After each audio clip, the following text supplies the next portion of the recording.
For more information about A Moment of Science or to download our latest podcasts, visit us at amomentofscience.org. Listen weekday afternoons at 5:45 on KSJE.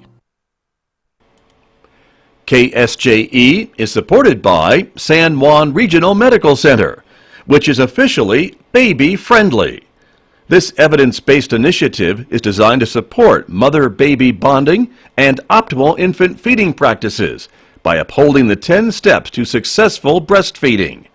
San Juan Regional Medical Center, officially baby-friendly, and serving the Four Corners since 1910.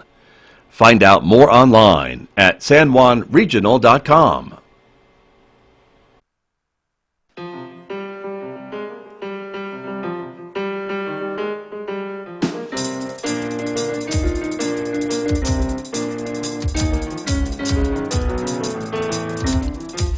Ten minutes past 8 o'clock. It's Friday morning, October the 11th. Good morning, everyone. I'm Scott Micklin, and thank you for tuning in to KSJE 90.9 FM here in San Juan County and now 103.3 FM in the Durango area. Good morning also to our viewers who are watching the program live today as we stream to the KSJE Facebook page and YouTube channel. Welcome aboard, everyone. Coming up on the program this morning, welcoming storyteller Bill Lepp in the studio today. He'll be appearing later on tonight at the Tota Theater for a special family concert, one night only. We'll be talking with Bill Lepp about that and much more coming up this morning at 8:10 right here on KSJE. Of course, David Florez is also with us from the Farmington Public Library, so we'll be checking in on some of the other library events that are going to be coming up this month as well. Later on this hour, we'll check in with Wally D with Wally D Sports. He'll be setting us up for prep sports action this weekend. That's coming up later on right here on KSJE. In the next hour, Mick Hess will take us roving with the arts. It's the Broadway music today. Lerner and Lowe's Paint Your Wagon. I don't remember that one, but I guess we'll hear it today at 9:06 on KSJE, so stay tuned for that, everyone. Then at noon, it's our program with the Farmington Police Department, the Cop Shop with FPD. That's on the air at noon right here on KSJE. Of course, listen over the air or watch us online. And then at 12:30, our storytelling program, which we produce every week with our partners at the Farmington Public Library, Cuentos, Hana, and Tales, coming your way today at 12:30, right here on KSJE. Connect with us on social media, of course. You can like us on Facebook. You can subscribe to our YouTube channel. Check us out on Twitter, of course, and KSJE is also on Instagram, so we'll see you there as well. Weather forecast, it's going to be sunny but cool today. Mostly sunny skies in Farmington with a high of 56 today. It's going to be clear and 22 overnight. 66 for high tomorrow, getting warmer on Sunday up to 70 on Sunday, Monday, and Tuesday, but overnight lows right around the freezing point. In fact, there's that hard freeze warning again in effect for overnight tonight as temperatures get down to 22 degrees.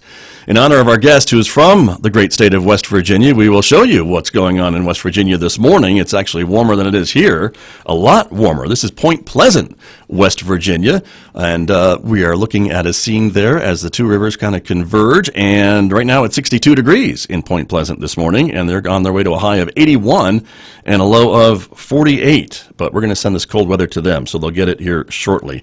And Bill Lepp, you've been to Point Pleasant, West Virginia, haven't you? I have. It's not very far from the house. There you go. Well, welcome. It's good to have you here in our studios. And that river we were talking about, it's either the Ohio or the other one, right? No, yeah. The other one. And they both meet right there by that bridge. Right there, but where they meet is Point Pleasant. That is the Pleasant That's point. the point. Yeah. That's it. That's it. Geographically. Yeah. All right. Very good. Well, welcome. Good to have you here. Good to be here. David Florez is also with us this morning. Good morning, David, from the Farmington Public Library. Good morning. How are you? I am well. Thank you for coming in. Great to have you here as well. And so, Bill Lepp, let me start with you and talk a little bit about your career as a storyteller. You've been traveling around the country. This time of year, it's a busy time for you. And here you are in Farmington, New Mexico. Here I am, yeah. I got started storytelling. Well, I grew up in a family where nobody ever told the truth. It was always up to the listener to decide what was true. Yeah. And just kind of learned from that. And then in about 1990, I entered the West Virginia Liars Contest for the first time, which is a tall tale telling contest we have in West Virginia. I didn't know that there was any other professional storytelling in the world going on, so I did that for about 8 years around the state of West Virginia, and in 1998 met a guy named Ed Stivender, who's the first professional storyteller I ever met. And when I found out that you could be a professional storyteller, I thought, you know what, that beats working. And got invited to the National Storytelling Festival in 2000 to a 15-minute spot there, and it just kind of took off after that, and here I am in Farmington. Here you are. You've been here before, I know, too. You come this back is from my time to time. I know. It's third great. or fourth visit as a storyteller. That's true. And you've been award-winning. I know you've got numerous awards. The list goes on when I look at your website of all the things that you've been honored with and awarded with because of your storytelling skills. Yeah, I made a lot of those up myself, Well, most of them looked almost legit, but okay, all right. But you come with high accolades, that's for sure. And so tonight, family concert. So this is a free event open to everybody, all ages, right? Yeah, at the Tota Theater. Tota Theater, 6 to 8. Yes. And I'll be telling family-oriented stories. There's something in it for the small kids and all the way up to your grandma. So everybody come out and we'll have a good time together. There you go. And what makes a good story? What do you find that are the elements of a good story when you're trying to put one together? Well, I think all good storytelling is an extension of the supper table or the front porch, people just sitting around having a conversation. I have to talk about something that everybody has something in common with, or describe what I'm talking about in such a way that everybody has sort of an inlet into it. And I'm talking more with the audience than at the audience. There's no fourth wall like there is in, say, a theater play. I'm definitely interacting with the audience and trying to have a good time with them, making sure that if they look bored, I change what I'm talking about so that I can engage the audience as much as possible. You can react just like that. I try to. With that feedback from the audience, right? And you must have then dozens, hundreds of stories in your repertoire to choose from when you travel around the country from doing it for, I don't want to say so long, but doing it so well for so long. Somewhere between dozens and hundreds. Right. Yeah, there's at least 100 stories. I could probably talk for close to 24 hours if I needed to. The first 5 hours would be better than the last 5. But I think I could probably entertain you for a solid day if you were willing to sit through that. Okay. It's that sounds like a challenge to me, audience. Yeah. Well, I don't want to do it. Oh, I'm okay. just saying, if right. I was forced to, I could. I understand. But yeah, I try and almost all the stories that I tell are original stories that I wrote myself. There's a couple that I didn't write thrown in there. But so I try and come up with an hour of new material every year, and I've been doing it as my full-time job for 16 years, so that's at least 16 years of material right there. Wow, that's great. And a lot of them have roots in your state of West Virginia or in that region of the country, would you say? Yeah, a lot of my stories are based in a town called Half Dollar, West Virginia, and they just sort of develop out of there. But when I was in the West Virginia Liars Contest, if you're going to win the West Virginia Liars Contest, you sort of have to talk about West Virginia. Well, I would think. So for the first 8 years that I was writing stories, my stories were very West Virginia-centric because I had to tell them in front of an audience of 400 West Virginians, and they'd rather hear about West Virginia than, I don't know, Texas, for example. I mean, who wouldn't? Well, but now you're going to get calls. That's okay. There was an issue with Texans here, too. So you're okay, good. You're all right. Good. You're among us. So yeah, most of my stuff is based out of West Virginia. I do tell some. I was out in Ojai, California several years ago, and I was taking a hike, and there was a sign that said, "Warning, mountain lions have been spotted in this area." And then the sign went on to describe what you should do if you meet a mountain lion, and you're supposed to stare it in the eyes, look as big as possible, and walk away, back away, slowly as possible. And I started hiking. I picked up a sharp rock. I thought to myself, well, if I see a mountain lion, I'll hit it with this rock. And then I started thinking, what are some nonviolent ways that I could resolve a conflict between me and a mountain lion? That sounds very Californian. Yeah, right. Yes. Well, and I was there, so that's why I was thinking that way. And then I came around a corner in a path, and there, standing in the middle of the path with its claws out and its fangs bared, was the biggest, meanest, ugliest, nastiest chipmunk that I had ever seen. But right behind it, with its fangs bared and its claws out, was the biggest, meanest, ugliest, nastiest mountain lion that I had ever seen. And both of them were pretty happy to see me, because that chipmunk knew that he wasn't going to be breakfast anymore, and the mountain lion knew he was going to get a lot more to eat than he had been counting on. So the chipmunk shot off into the underbrush, and so I end up sort of facing this mountain lion down. I know I'm supposed to try and look big as possible. Right. But I'm not that big. So I thought that was counterproductive. I turned sideways, pulled up my shirt, sucked in my gut so the mountain lion could see my ribs. I wanted him to think that, I was a Pop-Tart. Okay. breakfast equivalent of Not free worth wrap it. pastry. Not worth Yeah. any trouble. But apparently that's what he was in the mood for. So he comes at me, and I managed to do a Tarzan, and I turn him around, put him in a full Nelson, trying to knock him out. It's not working. And that's when I remember that I used to be a preacher. I thought what I ought to do is preach to this mountain lion, because I know from 200 Sundays in the pulpit experience, a lot of times if you preach to somebody, one of two things will happen. You'll either save them or put them to sleep. And I figured either alternative. So preach to the mountain lion, he falls asleep. And then I'm worried he's going to wake up. Sure. And, I don't know. He's only had about 5 minutes of the word, so he's in a very fragile theological condition. And I didn't want to just lay him down because I was in California. Who knew who the next person down the path was going to be? Could have been a Unitarian. That's right. Couldn't have that on my conscience. So I decided to baptize the mountain lion because, again, I know from vast experience, a lot of times if you baptize somebody, you'll never see them again. So, okay. So then I baptize him, and things go bad from there. Oh, dear. So not all of my stories are set in West Virginia. Sometimes I'll be Okay. in another state, get a nice little inspiration, and a story will crop up. I see. Okay. But here you are. So obviously things worked out. They did. So- They did. The yeah. mountain lion. We met a California Department of Natural Resources officer who explained to me that it was illegal in California to force human religions on wild animals. Well, So the mountain lion and I we sort of became allies. Okay. And he went one way, I went the other. But yeah, here I am. you filled out some forms and you're allowed to leave. No, we just ran. Okay. Yeah, we didn't bother with the official documentation. I see. Okay.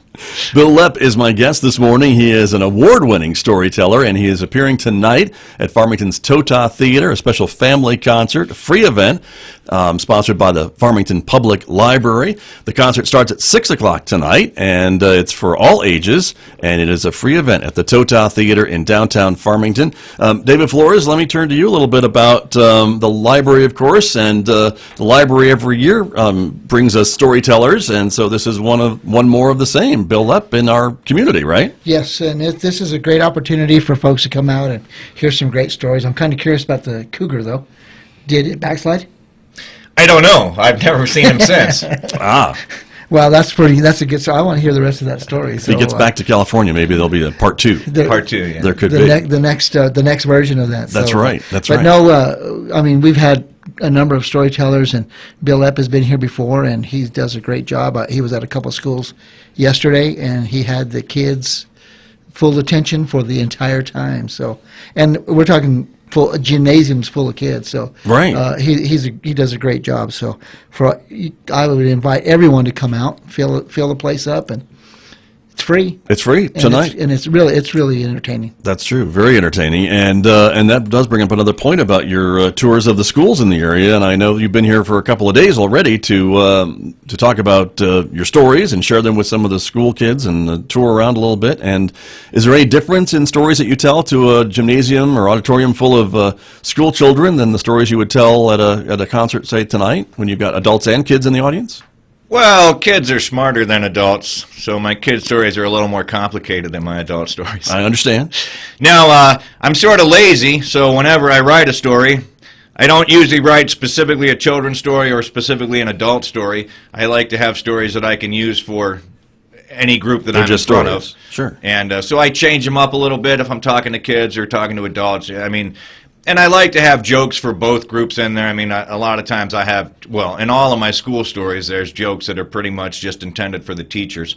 And then there's jokes that are just intended for the kids. And so we all have fun with it. But almost all of my stories are, as we've said before, good for the whole family. Now, I do have some that are specifically for kids and some that are more specifically for adults. But, I try and be as accommodating as possible so that I do entertain everybody that shows up.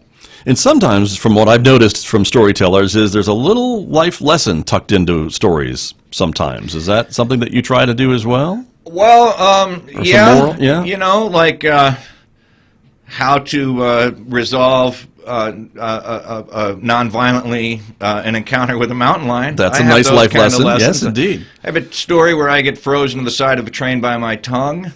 And a lady was telling me that all stories have morals, and I said, I'm not sure that story has a moral, and she said, it does. And I said, well, okay, then the moral is don't lick a train when it's cold. But I feel like if you didn't know that already, there's not much I can do for you. Right. So right. some of my stories do. But think of how many children or adults you've saved from train licking, from telling that story. Yeah, There should be a medal, but okay. maybe. Well, Yeah. I mean, do you want to give me one? Well, I I'll be could come happy up to- with a train licking medal if you want to stick around after the show. That'd Yes, be sir. awesome. I would love that. Yes, that we'll would be have the highlight of my day. I can. We'll tell have you a that. pinning ceremony and everything. Awesome. Sure, Yeah. exactly, sir. Yeah, exactly. So some of my stories, I do occasionally tuck in a little bit of information. I don't usually end with, and the moral of this story is, but I might have something stuck deep inside a story that, a lot of times if I'm going to tell you something, I couch it in such a way that you don't realize you learned anything till you're on the way home. And that way, if you're angry with what I taught you, you're not anywhere near me anymore. There you go. And I can't get the repercussion of having accidentally taught you something. Entertaining and smart, ladies and gentlemen. Thank you Bill very Lepp, much. right here in our studio. So there you are. David Florez, we've talked a little bit about our storytelling program here on KSJE with the youth tellers from the Farmington Public Library, Cuentos, Hana, and Tales. And so by working with the youth tellers, I imagine they would love to get some firsthand experience from a professional storyteller. They've been able to talk to Bill Lepp while he's been here? You know what? They haven't had an opportunity yet, but they will get an opportunity to this evening. Okay. For those that'll be there. So, Wonderful. But it is a great opportunity for them to learn some skills, and one of the kids, Diego, he will enjoy meeting Bill and talking to him. I think he's in the 3rd grade, so but he's already developed a pretty good skill. So Right, very much so. And Bill Lepp, when you're touring around and visiting maybe with some kids who are youth storytellers and maybe wanting to follow in your successful footsteps, do you have any advice for young storytellers on how to keep going and what they should be thinking about? Well, you gotta be interested in your own story. I think that's one of the most important things. If you're on stage trying to entertain people and you don't look like you're enjoying what you're saying, the audience isn't going to enjoy it either. So when you tell a story, it's got to be something that you believe in, and I don't mean that you believe everything that's happening in the story, but you are convinced that it's entertaining and that it's worth sharing with someone else. Again, because if you're excited about it, the audience is going to be excited about it. So I always tell kids to make sure they find stories or create stories that really draw them in, and that enthusiasm for the story will transmit to the audience. Sure, right. And any advice for the rest of us on telling a good story? Because we all have that friend or that crazy uncle who just has a story, but there doesn't seem to be maybe an ending to it. It just kind of goes on and on and on. Can you help us with some maybe words of advice on how to tell a good story? Well, you know what? I work harder on the ends of my stories than any other part of my story because I want to make sure the audience knows the story's over. I've been with some storytellers who really have sort of lame endings to their stories. Oh, let's name names. Who are they? Well, no. Okay, no, can't- just kidding. I mean, better not. Sir. But, I've been with tellers that they get to the end of the story and they stop talking and you're thinking to yourself as the audience, this is an inordinately long pause. And then you realize they're done.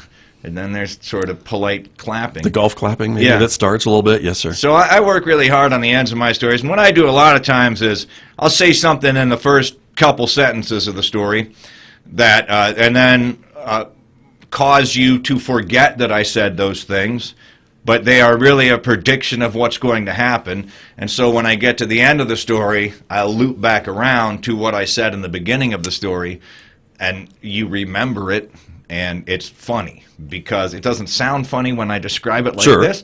But No. it's called reincorporation, which means to bring back to life. Mm-hmm. So, I very often plant something in the beginning that I come back to in the end so that my stories kind of come full circle and you can see where what seemed like useless information or superfluous information in the beginning of the story turns out to be critical to how the story ends. And I don't want to give too many examples because I Right, don't want to no. give anything away for tonight. I understand. But yeah, it's ending a story, having a solid ending is as important or more important than having a solid beginning, I think. I mean, we've all read novels.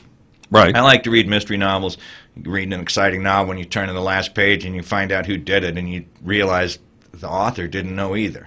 and he just picks somebody. Time to end the book. Yeah, right. Yeah, in a couple pages. That's Right, true. yeah. So that's not a good way to do it. That's not a good way to do it. Gotcha. But I bet when you look out at the audience as you've come kind of full circle and you can probably see some of those lights going off over people's heads that they're getting that, Well, one of my favorite things to do is I entirely mislead the audience.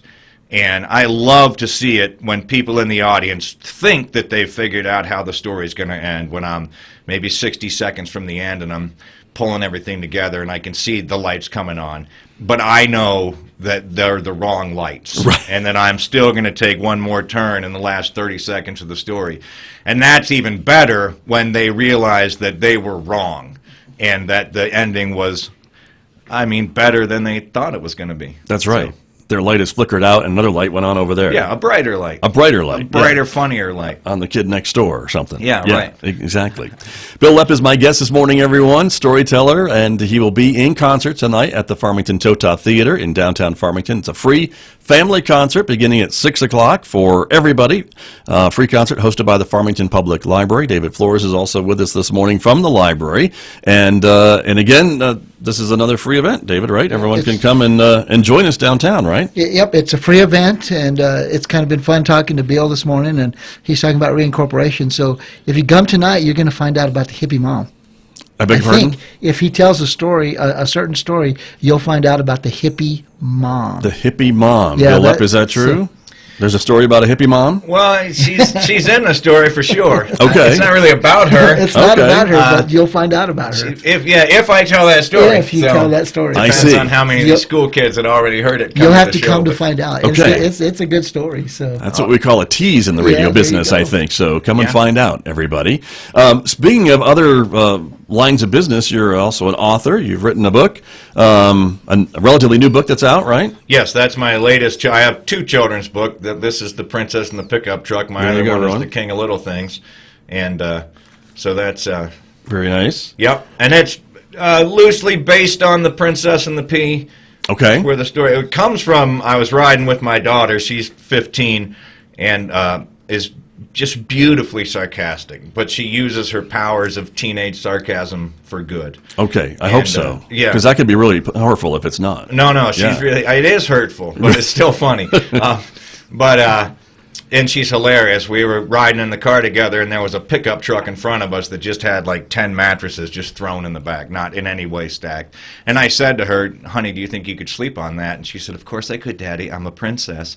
And so then I had this idea for The Princess and the Pickup Truck, which is where this story comes from. Right. Gotcha. So, okay. This prince is he's a mountain prince, and Okay. he's looking to marry a mountain princess. And when he finally finds one who he thinks is a mountain princess, his mother wants to find out for sure, so they stack a bunch of mattresses on a pickup truck and have her sleep on the pickup truck. And if she doesn't notice that she's sleeping on a pickup truck, then they'll know that she's a real mountain princess. I see. Okay. I like it. Yeah. I like it. There you go. It's called The Princess and the Pickup Truck, written by Bill Lepp. And I imagine you'll be selling some of your CDs and albums and things like that and books tonight Yeah, at the I'll theater, have right? CDs and both of my children's books, a few copies of them with me. I can only bring 50 pounds of Well, that's true. stuff on the airplane, and these books weigh a pound apiece, so there's not a lot of them. Get there early. Okay. But there are a bunch of CDs also. Very, very good. Very good. And do we have time for one more story from you this morning? Is there something you how can much tell time us? do we have? We've got maybe about 7 minutes or so. Oh, yeah, sure. Is that time enough? Shall I, as you're thinking of one? We could talk a little more. Okay, and we will. I've got some. I want to talk to David a little bit too about Okay. some other stuff coming up at the library. David Florez, I know the annual fry bread cook-off is coming up at the library soon, right? Yep, the That's annual later on this month. Yep, on the 25th. The annual fry bread cook-off is going to be happening. You have to register online. If you can make fry bread and you want to win prizes, you can register. Right. And then just follow the instructions, and then That's October 25th, October you were telling me, 25th. right, It's a is when Friday. that's going to be. And that's always a great event, I know, and there's a lot of cooks that come and compete, and there's the People's Choice that get to vote, right? People's Choice, and then there's a first, second, and third prize, and then the People's Choice. Exactly. I might have the third prize wrong, but I know for sure there's a first and second, and We maybe it's the definitely have, People's you Choice. definitely have some prizes to give Yeah, out, there's so prizes. That's for so- sure. and they're cash prizes. So Right. it's a good event. And That's a right. lot of people come out, and if you like fry bread, then you should. Who doesn't? Come out. And who doesn't? I don't That's know of true. anybody that It is doesn't, a so- great opportunity to sample some wonderful fry bread. So Yes. that is happening on October 25th, and then next weekend is another event at the library. The plein air, Yeah. the plein air art show. So artists will come out early in the morning, and then they'll just do a plein air portrait of the library or the grounds, and then they can sell that piece of art. So And that'll be that is a happening next week. style of painting for folks who don't know, but I think most everyone does know. But this is the idea where you paint it while you're sitting there, and it's kind of done it in an hour or a couple hours or whatever, right? So you can Yeah. paint the whole thing and then have it finished. Yeah, you have in one sitting. You start, yeah, exactly. It's in one sitting, so they can come out early and they can start, but they have to be done by noon. Okay. So then they can bring it in, and then the artists in the community will also vote on it, and then all of those pieces are up for sale. So Okay. And you may have to build a bonfire or something if it's this cold for this event. I don't know if they'll let us do a bonfire. It'd Probably be not. fun, I bet there's a but I don't city think they'll something let about us. that. Parks people. We would be could try upset. it. We could try it. You bring the matches, I'll bring the wood. It was Scott's idea. It was Yeah. that guy on the radio's idea. As long as you got the matches, then we're all right. Okay. It can't be me. There you go. Very good. But that's coming up next weekend on Next Saturday, weekend, right? On Saturday. Week from The tomorrow. 19th. All right. October 19th, and then the 25th, which is a Friday, is going to be the fry bread cook-off. There you are. And more information, I know we can probably find that on the website of the Yes. library, On the- infoway.org. Exactly. And people can find that out. Very good. Bill Up, I turn back to you. Do you have a story? Sure. Queued up, ready to go? Yeah, well, when I was winning the Liars contest, I started in 1990, and somewhere in there, I became a pastor. I was a United Methodist pastor, and the first time that I won the Liars contest, a Presbyterian pastor won second place, and another Methodist minister won third place. So they did consider banning clergy after that. But anyway, my first churches, I was in a little town called Meadow Bridge, West Virginia. And after I'd been there for about 6 months, the local religious leaders decided that all the pastors in the area ought to come to Beckley for a meeting, so I volunteered to drive. I was coming home. I had the Catholic priest and the Baptist minister in the back seat of my car. And I had won as a door prize. I had won an offering plate that was about as big around as a trash can lid, had 401k etched in the side. It was lined with plush velvet. And I had my dog in the car with me, my super dog, Buck Dog.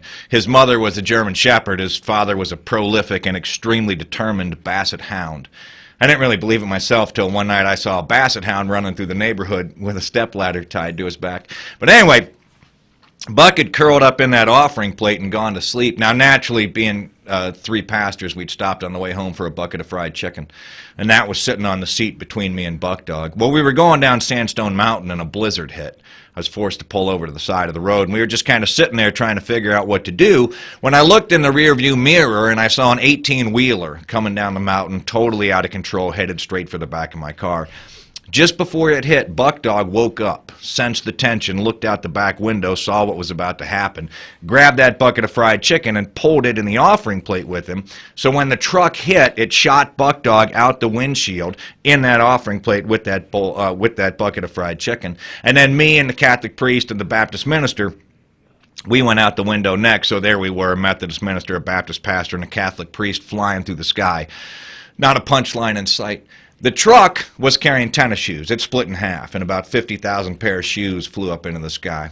Well, Buck Dog flew all the way down the mountain to the New River, which was frozen over, and he hit so hard in that offering plate that it knocked his hind end out of the offering plate, but the chicken was still in the offering plate, so Buck was holding on as tight as he could with his front end, sliding across the ice.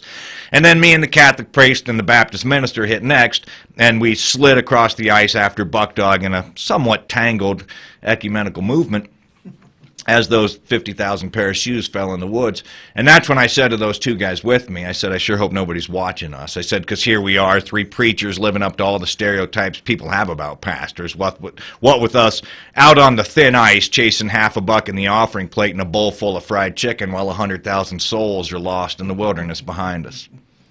Tragic. Tragic, yeah. Tragic story. But thank you, Bill Lepp, for telling that story. There's more where that came from, everybody. Lots more. Tonight at the Tota Theater, downtown Farmington, again, 6 o'clock, this free family concert featuring Bill Lepp. And we hope you'll join us downtown tonight at 6 o'clock. Thank you very much, Bill Lepp, for coming in this morning. I Glad appreciate to be it here. very much. And David Florez, of course, great to have you here. Well, thank you again. And all the things the Farmington Public Library does for the community. So thank you for reminding us. Thanks for having us. You Appreciate bet. it. Thank you, gentlemen. Thank you. You bet. My guests here on KSJE, and I'll be back with more in just a moment, everybody. The time is 8:39. Some fake images are intricate masterpieces of deception, but lousy ones can be pretty effective too. From American Public Media, this is Marketplace Tech, demystifying the digital economy. I'm Jed Kim, in for Molly Wood. Marketplace Tech is supported by ADP, focused on transforming how work gets done with HR talent.